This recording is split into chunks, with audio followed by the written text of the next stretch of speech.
undas ay hindi lang panahon ng takot o kababalaghan. Ito ay paalala na ang mga kaluluwa, mabuti man o masama, ay naghahangad ng alaala at panalangin. Ang tapang ay hindi nasusukat sa lakas ng sandata, kundi sa pananalig at kabutihan ng puso.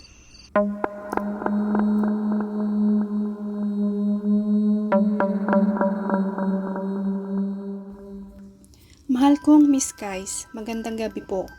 Ako po si Lira, tubong antike at lumaki sa isang baryong napapaligiran ng bundok, ilog at mga punong matagal ng saksi sa mga kwento ng aming mga ninuno. Isa akong simpleng babae na mahilig sa mga lumang alamat at paniniwala na matanda. Tuwing undas, lagi kong inaabangan ang mga kwento ng mga kaluluwang bumabalik. Pero isang taon, hindi lang kwento ang dumating, kundi isang karanasang hindi ko malilimutan. Ang kwentong ibabahagi ko po sa inyo ay ang undas sa lumang libingan ng San Roque. Noong panahon ng mga Kastila pa raw itinayo ang lumang sementeryo ng San Roque, isang lugar na halos nakalimutan na ng mga tao. Sabi ng matatanda, doon daw nakalibing ang mga sundalong nakipaglaban at ibinuwis ang buhay para sa ating bansa.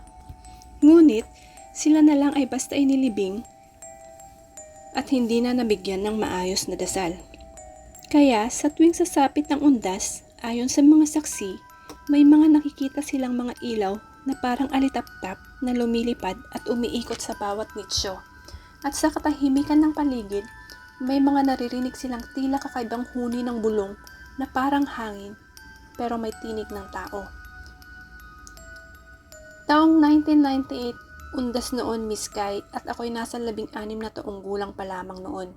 Kasama ko noon ang aking pinsan na si Banoy, isang matapang, matipuno, pero pasaway na binatilyo. Habang kami ay nakaupo, nagkwekwentuhan, biglang nasabi ni Banoy sa akin, "Tara sa sementeryo." "Anong gagawin natin doon?" wika ko. "Bibisita lang tayo doon at alamin natin kung totoo nga ba ang sinasabi tungkol sa sementeryo." Noong una, ayaw ko pang sumama, pero dala na din ng kuryosidad, sumang-ayon na din ako kay Banoy. Magdadakip hapon na noon, Miss Kai, habang inaayos na namin ang mga dadalhin namin kandila at bulaklak. Napalingon kaming pareho ni Banoy nang may magsalita. "Huwag kayong pupunta roon at malapit ng gumabi," wika ni Lola Tesang. Si Lola Tesang naman bigla-bigla na lang nagsasalita. "Ginugulat mo naman kami niyan eh." "Huwag po kayong mag-alala Lola at saglit lang naman po kami sa sementeryo. Mag-aalay lang po kami ng bulaklak at magdarasal. Aalis na din kami agad," wika ko. Hindi lahat ng kaluluwa ay naghihintay ng dasal. May mga naghihintay din ng kapalit, wika ni Lola. "Ano pong ibig niyong sabihin, Lola Tesang?" wika ko. Pero hindi na siya sumagot pa. Pero dahil sa kabataan at kuryosidad, kami ay nagtungo pa rin doon. Nagdala kami ng gasera na siyang magsisilbing ilaw namin, rosaryo at itak pang depensa kung sakaling kakailanganin. Pagdating namin sa sementeryo, napakatahimik ng paligid. Ang mga tunog lamang ng dahon ng puno, mga kuliglig ang naririnig mong mga huni. Ang hangin na malamig na dumadampi sa aming balat. Ngunit sa isang banda, bigla kaming nakaamoy ni Banoy ng isang upos ng kandila. Nagkatinginan kaming dalawa ni Banoy at nagpahilinga-linga sa paligid. Kung mayroon bang ibang tao sa sementeryo maliban sa amin. Pero laking pagtataka namin kung saan nga ba galing ang amoy ng nasindihang kandilang yun. Ang mga bawat nicho ay may mga bitak at ang mga damo ay halos umabot na sa tuhod. Sa gitna ng sementeryo, may isang lumang krus na bakal, kakalawangin, at may nakasabit na rosaryo na tila umiilaw sa dilim. Habang nag-aalay kami ng dasal, biglang umihip ang malakas na hangin. Namatay ang gasera. Nang sindihang muli ni Banoy, may nakita kaming itim na anino sa likod ng krus. Mahaba, payat, at tila nakatingin sa amin. "Lira, may tao!" bulong ni Banoy. Pero nang ilapit namin ang ilaw, wala na. Ang naiwan lang ay ang bakas ng paa sa putik, pero kakaiba. Parang paa ng hayop, may 4 na daliri at mahabang kuko. Sa aming katahimikan na pagdadasal, biglang nag-iba ang paligid. Ang mga kandilang dala namin ay nagliyab ng bughaw. At ang mga nicho ay tila gumagalaw. Isa-isa may mga kamay na lumalabas mula sa lupa. Mga kalansay na may suot pang lumang uniforme ng sundalo. Ang mga matay nila ay nagliliyab ng pula. Tumakbo tayo, sigaw ni Banoy. Pero bago pa kami makatakbo, may isang itim na nilalang na lumitaw mula sa lupa. Mataas, may sungay, at may hawak na espadang apoy.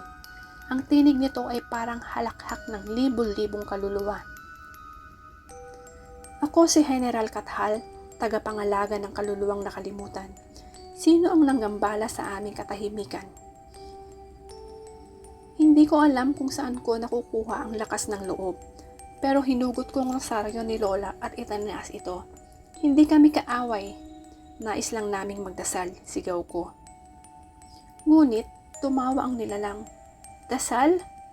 Matagal nang hindi sapat ang dasal at matagal nyo na kaming kinalimutan. Ang kailangan namin ay hindi dasal kundi isang dugo. Dugong magbibigay sa amin ng buhay, dugong muling magbabalik sa amin ng aming lakas. Si Banoy, gamit ang itak, sumigaw ng malakas at isa-isa niyang tinaga ang mga kalansay na lumalapit. Ako naman ay paulit-ulit na nagdadasal ng Ama namin habang ang rosaryo ay nagliliwanag ng puti. Sa bawat salitang binibigkas ko, may kaluluwang naglalaho. Ang krus na bakal ay nagdiningning at mula rito ay lumabas ang isang puting anino ng pari. May hawak na krus at nagdasal ng Latin. Lumisan ka, Kathal. Hindi mo na sila pag-aari. Ikaw na namang pari ka? Hindi ba tinalo na kita noon? Bakit ngayon nandito ka na naman? Ngunit, wika ng pari, hanggat may nagdadasal at naniniwala sa Diyos, babalik at babalik ako. Isang malakas na sigaw ang umalingaw-ngaw at ang pari ay patuloy na nagdadasal ng wikang Latin. At ang nilalang ay naglahong parang alikabok. Ang mga kalansay ay bumalik sa lupa at ang paligid ay muling natahimik. Pagmulat ko, umaga na, nasa tabi ko na si Banoy, mahimbing na natutulog. Ang rosaryo ni Lola Tesang ay basag na. Sa gitna ng sementeryo, ang krus ay bago na, makintab, bagong gawa. Pag-uwi namin, sinabi ni Lola Tesang, ang krus na yon ay gawa ng isang paring nagbuwis ng buhay para iligtas ang mga kaluluwang roon. Baka siya ang tumulong sa inyo. Simula noon, tuwing undas, nag-aaray kami ng dasal sa lumang sementeryo. Wala nang multo, wala nang anino, tanging katahimikan at amoy ng kandila. Hanggang dito na lang po, Miss Guys. Salamat po sa iyong pagbabasa. Lubos na gumagalang, Lyra M. de la Cruz.